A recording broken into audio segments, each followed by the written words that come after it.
As people from around the region evacuate their homes due to rising water, many seek assistance from area shelters.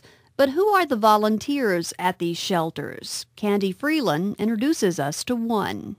Heather is a Minneapolis native who's lived in Cairo for 6 years. On Tuesday at the Margaret Hank shelter in Paducah, she was holding a little girl whose parents were working, having evacuated their home earlier. But as it turns out, Heather has had to do that too. And now that she has, she's thankful for some new friends. I've been going to church in Paducah for about a year, but if I hadn't had that relationship, I would basically have nowhere to go right now. I took everything out of the house that I lived in Cairo, basically expecting that I wouldn't have anything else. And so I have all of my belongings in my car.